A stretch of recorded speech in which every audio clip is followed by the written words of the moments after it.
Nunca debí abrir esa puerta. No la del apartamento, sino la de mi propia moralidad, esa pequeña compuerta oxidada que separa al hombre de ley del depredador que lleva dentro. Si estás escuchando esto, probablemente ya sea demasiado tarde para ti, o quizás apenas estés comenzando a entender que la justicia no es ciega, tiene hambre. Y lo que voy a contarte no es una confesión por arrepentimiento, porque no me arrepiento de nada. Es una advertencia. Una guía de supervivencia para aquellos que creen que el mal vive en las sombras, cuando en realidad el mal vive en la necesidad. Todo comenzó una noche de noviembre, de esas frías y húmedas que se meten hasta los huesos, cuando el cielo de la ciudad parecía un techo de plomo derrumbándose sobre nosotros. Yo era el detective Mateo Rivas, un hombre que había visto demasiada sangre seca en las aceras y muy poca justicia real en los tribunales.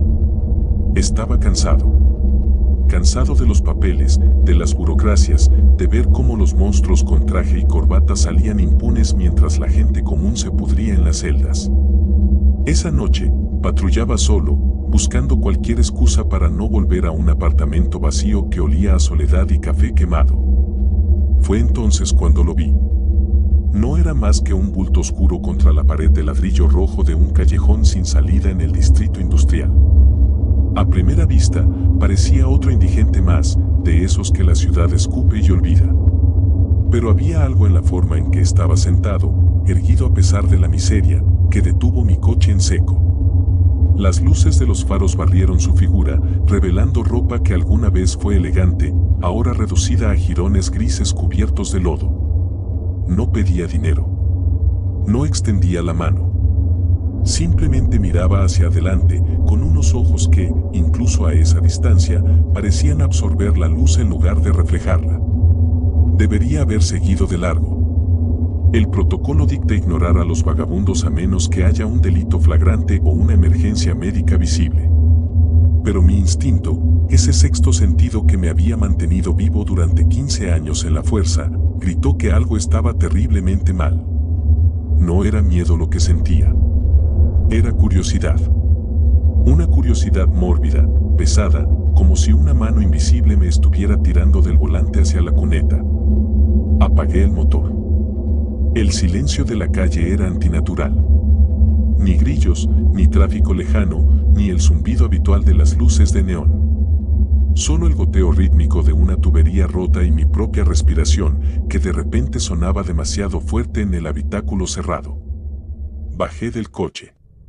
El aire olía a ozono y a cobre, ese olor metálico que precede a las tormentas eléctricas o a la sangre fresca. Me acerqué a él con la linterna en una mano y la otra descansando cerca de mi funda, no por precaución táctica, sino por una sensación primitiva de vulnerabilidad. Cuando la luz le dio en la cara, no se inmutó. Su piel era pálida, casi translúcida, tensa sobre los pómulos afilados como cuchillos. Tenía el cabello negro, largo y enmarañado, cayendo sobre unos ojos que no tenían iris, solo pozos negros, infinitos, que parecían mirar a través de mí, hacia algo que estaba detrás de mi alma. ¿Necesitas ayuda?, pregunté. Mi voz sonó extraña, distorsionada por la estática del aire. Él no habló. Solo abrió la boca ligeramente, revelando unos dientes que no eran humanos. No eran colmillos exagerados como en las películas, sino piezas dentales afiladas, irregulares, manchadas de un rojo oscuro que podía ser vino o podría ser algo mucho más visceral. En ese momento, supe que no era un hombre. Supe que estaba ante algo antiguo, algo que la ciudad había engullido y digerido, pero que se había negado a morir. Y lo más aterrador no fue su apariencia, sino la sensación de reconocimiento. Como si él me estuviera esperando. Como si yo fuera la pieza que le faltaba a su rompecabezas roto. La lógica me decía que llamara a emergencias, que solicitara una unidad de contención biológica o psiquiátrica. Pero la lógica se disolvió cuando él extendió una mano temblorosa. Sus dedos eran largos, huesudos, con uñas negras y quebradas. No me tocó, pero sentí un frío intenso recorrer mi brazo, como si hubiera sumergido la extremidad en agua helada. «Agua», susurró. La voz era como piedras raspando contra cristal. No era una súplica, era una orden antigua. Sin pensarlo, saqué mi cantimplora. Se la ofrecí. Bebió con una desesperación animal, tragando el líquido como si fuera néctar divino. Pero cuando terminó, no hubo alivio en su rostro. Solo una frustración creciente, una sed que el agua no podía saciar. Empezó a toser, un sonido seco, doloroso, que resonó en las paredes del callejón como disparos amortiguados. Se dobló sobre sí mismo, convulsionando. Vi cómo sus venas, antes invisibles bajo la piel pálida, se hincharon, tornándose de un color negro azulado, pulsando con un ritmo errático. Estaba muriendo. O algo parecido. Sentí una compasión absurda, peligrosa. Lo levanté. Pesaba menos de lo que debería, como si sus huesos fueran de hueco, llenos de aire viciado. Lo cargué hasta mi coche. Mientras lo acomodaba en el asiento del pasajero, su cabeza cayó sobre mi hombro. Olía a tierra mojada, a tumbas recientes y a algo dulce, como flores podridas. Arranqué el motor y conduje hacia mi apartamento. No pensé en las consecuencias. No pensé en mi placa, en mi carrera, en la ley. Solo pensé en que no podía dejarlo allí tirado como basura. Durante el trayecto, la ciudad pasó como un borrón de luces fluorescentes. Él permaneció inmóvil, pero podía sentir su presencia llenando el coche, expandiéndose, ocupando cada rincón del espacio. De vez en cuando, giraba la cabeza hacia mí. No hablaba, pero sus ojos me estudiaban. Analizaban. Calculaban. Llegamos a mi edificio, una estructura de ladrillo viejo en un barrio que había visto mejores días. Subimos las escaleras porque el ascensor estaba averiado, como siempre. Cada paso que dábamos resonaba en la caja de escaleras vacía. Él se apoyaba en mí, pero noté que su peso cambiaba. A veces era ligero como una pluma, otras veces pesado como una losa de granito. Era como si su existencia física fuera inestable, fluctuante. Al entrar a mi apartamento, cerré la puerta con triple llave. El lugar era pequeño, ordenado, estéril. Libros de leyes, expedientes sin resolver apilados en la mesa, una cama hecha con precisión militar. Lo dejé en el sofá. Se quedó allí, encogido, temblando. Fui a la cocina a buscar una manta y algunas vendas, pensando en heridas que no veía. Cuando regresé, él estaba sentado, mirando fijamente una mancha de humedad en el techo. No soy humano, dijo. Esta vez, su voz era clara, fuerte, sin el rasguido anterior. Me detuve en seco. La manta cayó de mis manos. Lo sé, respondí. La admisión salió de mi boca antes de que mi cerebro pudiera procesarla. ¿Cómo lo sabía? ¿Por qué no corría? ¿Por qué no sacaba mi arma? Él giró la cabeza lentamente hacia mí. Una sonrisa triste, casi melancólica, curvó sus labios. Tú tampoco lo eres, Mateo. No completamente. Hay algo en tu sangre. Algo, viejo. Algo que canta cuando estoy cerca. Me quedé helado. Nadie sabía mi nombre. No llevaba identificación visible. Y sin embargo, él lo sabía. Y sabía algo más. Algo sobre mí que yo mismo ignoraba. Me acerqué, hipnotizado. Me senté en la silla frente al sofá, manteniendo una distancia prudencial, aunque la atmósfera en la habitación se había vuelto densa, cargada de electricidad estática. El aire olía cada vez más a cobre. ¿Qué eres?, pregunté. Un eco, respondió. Un residuo. Una sombra que se negó a desaparecer cuando la luz se apagó. Hemos sido muchos nombres. Sombra. Chupacabras. Vampiro. Esas palabras son jaulas pequeñas para algo que no tiene forma definida. Soy hambre. Soy la necesidad de continuar. Y ahora, estoy muriendo. La ciudad ha cambiado. Ya no hay fe, ni miedo verdadero. Solo indiferencia. Y la indiferencia nos mata. Nos desvanece. Necesito combustible. Lo miré a los ojos. Esos pozos negros ya no me aterraban.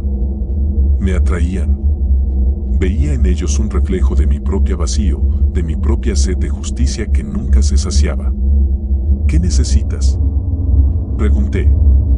Sabía la respuesta. La había sabido desde el momento en que lo vi en el callejón. Pero necesitaba escucharlo. Necesitaba que él lo dijera para hacerlo real, para hacerme responsable. Él se inclinó hacia adelante. Sus movimientos eran fluidos, predadores, pero contenidos. Como un felino que sabe que la presa ya está atrapada. Tu sangre, dijo suavemente. No cualquier sangre. La tuya. Tiene un sabor único. Hierro y rabia. Justicia y pecado. Es la única cosa en esta ciudad muerta que tiene sabor.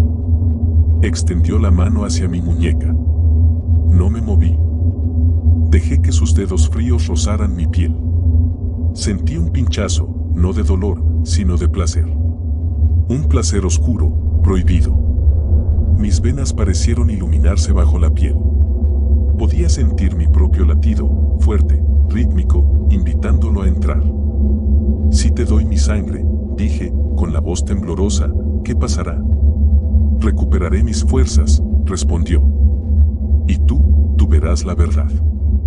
Verás lo que realmente hay en las sombras. Y juntos, podremos limpiar esta ciudad. No con leyes. Con hambre. La propuesta pendía en el aire, grotesca y tentadora. Yo, el detective, el guardián de la ley, considerando alimentar a un monstruo. Pero mientras lo miraba, recordé los casos archivados. Los asesinos que escapaban por tecnicismos. Las víctimas olvidadas. La impunidad que corroía mi alma día tras día. ¿Era tan diferente lo que él ofrecía? ¿No era la violencia, al final, el único lenguaje que los criminales entendían? Levanté la manga de mi camisa. Expuse mi antebrazo. La piel blanca, marcada por cicatrices antiguas de peleas callejeras y accidentes laborales. Él sonrió. Esta vez, la sonrisa mostró los colmillos, brillantes, afilados, letales. Se acercó. Su aliento era frío, olía a invierno eterno. Sentí sus labios contra mi piel. Suaves, secos. Luego, el dolor. Agudo, penetrante. Pero duró solo un segundo. Inmediatamente después, vino una sensación de calor expansivo, como si whisky barato recorriera mis venas. Cerré los ojos. Escuché el sonido de su succión, húmedo, rítmico.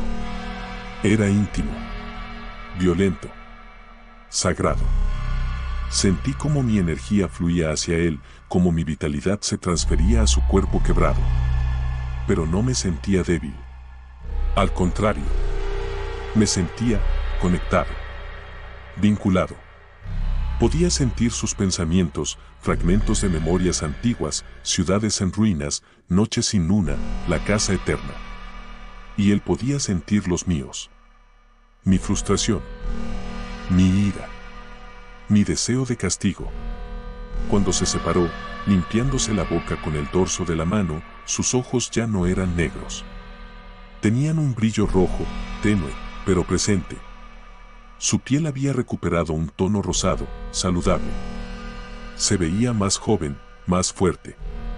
Más peligroso. Yo me sentía mareado, pero eufórico. Me toqué la herida en el cuello. 2 pequeños puntos rojos. Ya no sangraban. Gracias, dijo. Su voz era profunda, resonante, llena de una autoridad que antes no poseía. Se puso de pie. Ya no temblaba. Se estiró y escuché cómo sus huesos crujían, acomodándose en una forma perfecta, letal.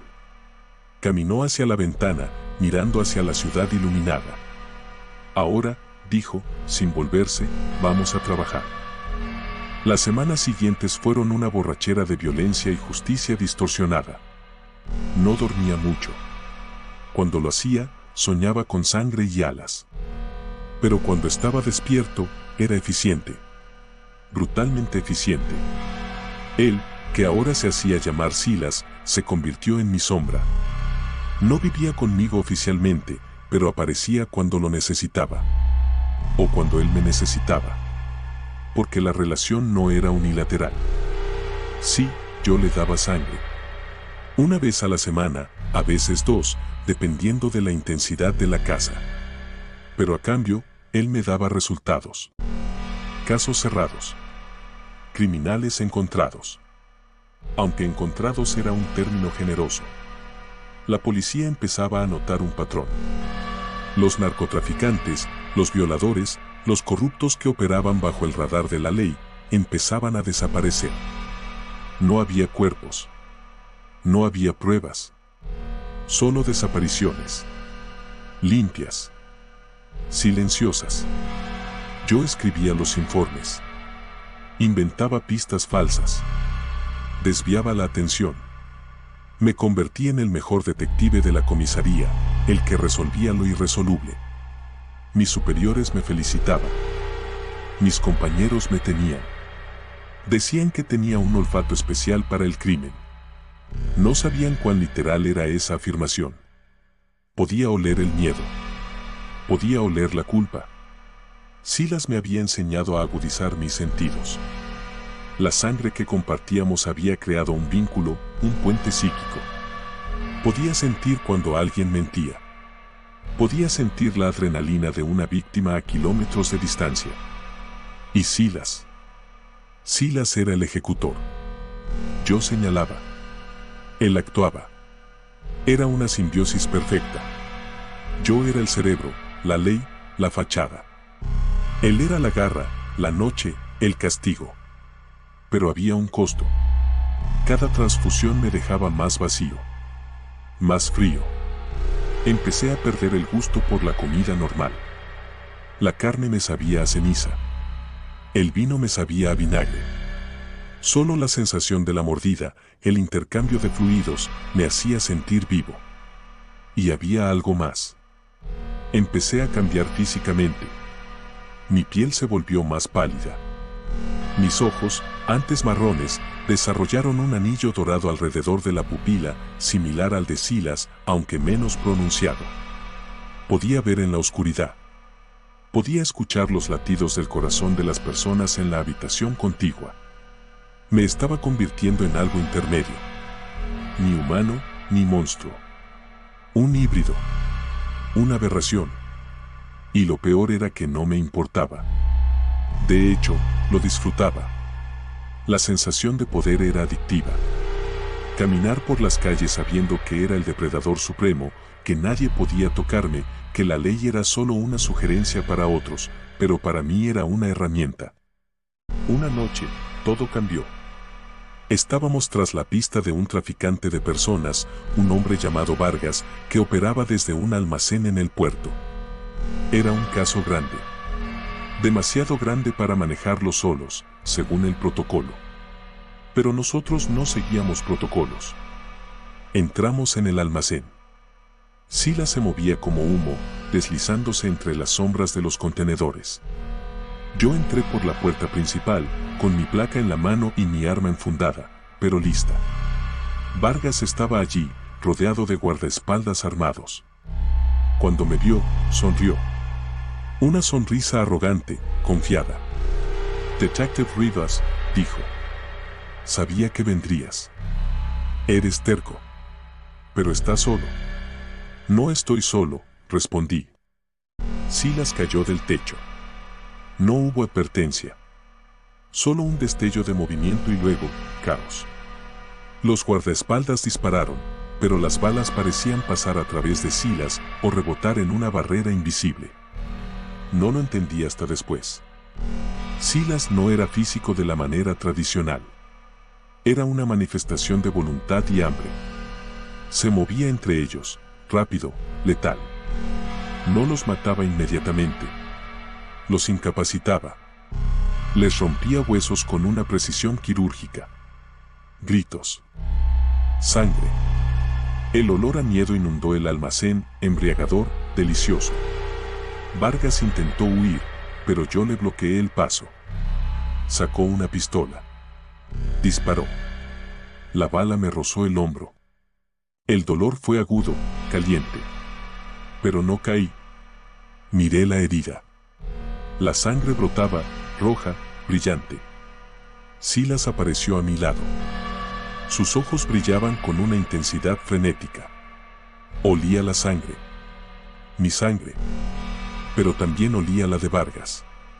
Déjamelo, gruñó Silas. Su voz era un rugido bajo, primal. Es mío, dije. Y por primera vez, no cedí. Sentí una rabia nueva. No era solo la rabia del detective. Era la rabia de la bestia. Quería probar. Quería entender. Empujé a Silas hacia un lado. Me abalancé sobre Vargas. Lo derribé. Luchamos en el suelo sucio del almacén. Él era fuerte, pero yo era algo más. Mis músculos respondían con una fuerza sobrenatural. Le rompí la nariz de un golpe. Sentí como el cartílago cedía bajo mis nudillos. Fue satisfactorio.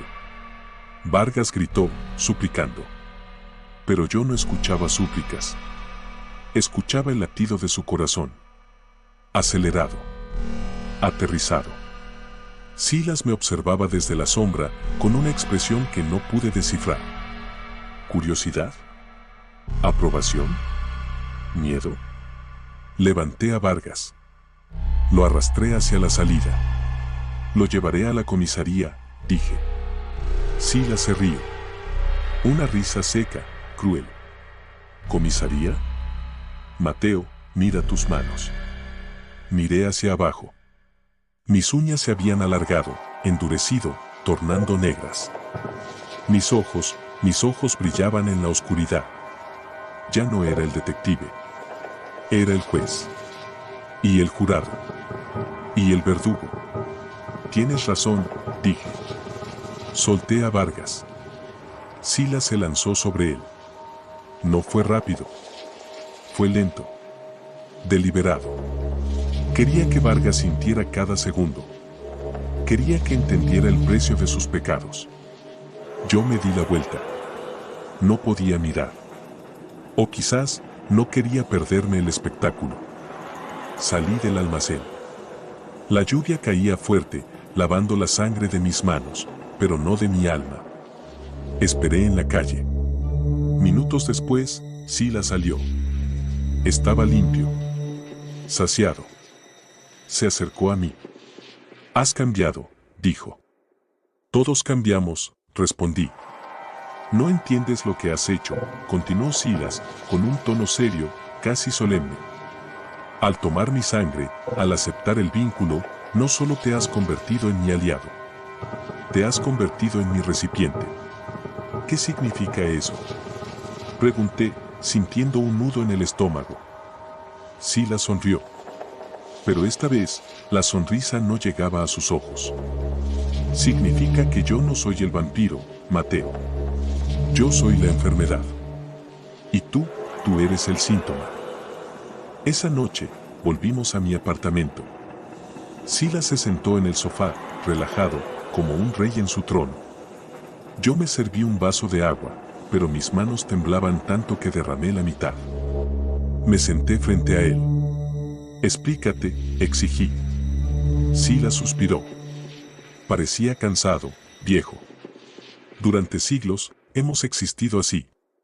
No como individuos, sino como una entidad dividida. La hambre y la voluntad. La bestia y el guardián. Siempre hemos estado separados, buscando el equilibrio. Pero la ciudad moderna nos ha debilitado. La falta de creencia, la saturación de información, la desconexión humana nos ha fragmentado. Yo soy la parte que necesita alimentarse. La parte instintiva. Pero sin un ancla, sin una mente racional que dirija esa hambre, me desvanecería. Me convertiría en un animal loco, matando al azar hasta ser destruido. Tú eres ese ancla. Tu mente estructurada, tu sentido de la justicia, tu obsesión por el orden, eso es lo que me mantiene coherente. Pero a cambio, tú absorbes la corrupción. Cada vez que me alimentas, cada vez que usamos mi poder, una parte de mi naturaleza parasitaria se transfiere a ti. No te estás convirtiendo en vampiro, Mateo. Te estás convirtiendo en el huésped permanente. Yo soy efímero. Soy energía pura. Pero tú tienes carne. Tú tienes duración. Eventualmente, yo desapareceré. Me disolveré en la atmósfera, satisfecho, libre. Pero tú quedarás. Quedarás con la hambre, con los colmillos, con la sed. Y no tendrás a nadie que te guíe. Serás un monstruo sin propósito. Un depredador sin presa definida. Devorarás a cualquiera. Amigos. Inocentes. Niños. Porque la hambre no discrimina. Solo consume. Me quedé en silencio. El reloj de la pared tic-tacaba, marcando los segundos de mi condena. Miré mis manos. Las uñas negras. La piel pálida. Sentí el ardor en mis encías, donde los colmillos empezaban a asomar, empujando contra la carne. ¿Por qué me lo dices ahora?, pregunté, con la voz rota. Porque ya es demasiado tarde para detenerlo, respondió Silas. Y porque quería que supieras la verdad antes del final. No somos amigos, Mateo. No somos socios. Somos un ciclo. Y el ciclo está a punto de completarse. Se puso de pie. Caminó hacia la puerta. ¿A dónde vas?, grité. A despedirme, dijo. La próxima vez que tengas hambre, no habrá nadie para decirte a quién cazar. Salió. La puerta se cerró. Quedé solo en el silencio de mi apartamento. Esperé. Pasaron horas. Pasaron días. Silas no volvió. Al principio, sentí alivio. Pensé que quizás había encontrado una cura. Quizás había una manera de romper el vínculo. Pero entonces llegó la noche. Y con la noche llegó la sed. Era insoportable. Un fuego en mi garganta. Un vacío en mi estómago que ningún alimento podía llenar. Salí a la calle. Caminé sin rumbo. La ciudad brillaba, indiferente. Veía a la gente pasar. Y no veía personas. Veía bolsas de sangre. Veía latidos. Veía miedo. Me detuve frente a un espejo en el escaparate de una tienda cerrada. Me miré. Mis ojos eran completamente negros. Mis colmillos estaban completamente extendidos, goteando saliva ácida. Sonreí. Y la sonrisa no era mía. Era de Silas. Era de todos los que habían venido antes. Comprendí entonces la verdadera naturaleza del twist. Silas no era un vampiro externo que me había corrompido.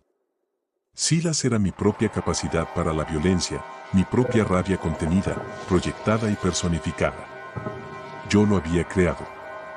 Mi deseo de justicia extrema, mi odio hacia el crimen, mi frustración con el sistema, todo eso había cobrado vida propia.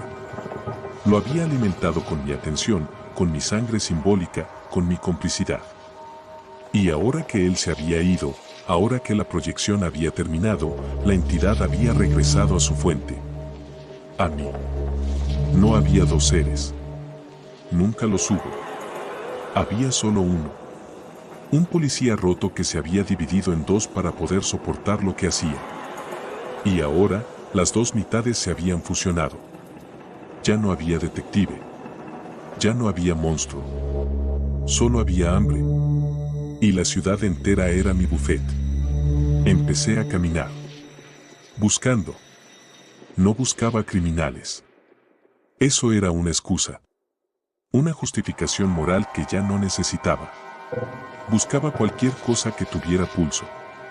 El primer objetivo fue un hombre que caminaba solo, tarareando una canción. Me acerqué por detrás. Olía a sudor y a tabaco. Olía a vida. Me lancé. No hubo lucha. Solo un chorro caliente, salado, metálico. Bebí. Y por primera vez en mi vida, me sentí completo. Me sentí pleno. Me sentí justo. Ahora, cuando patrullo, no llevo placa. No llevo arma. Llevo solo mi apetito.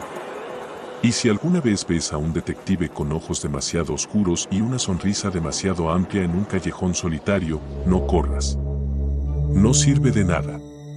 Solo acepta tu destino. Porque la justicia, al final, siempre tiene hambre. Y yo soy la justicia. No olvides suscribirte al canal. Más terror. Historias reales.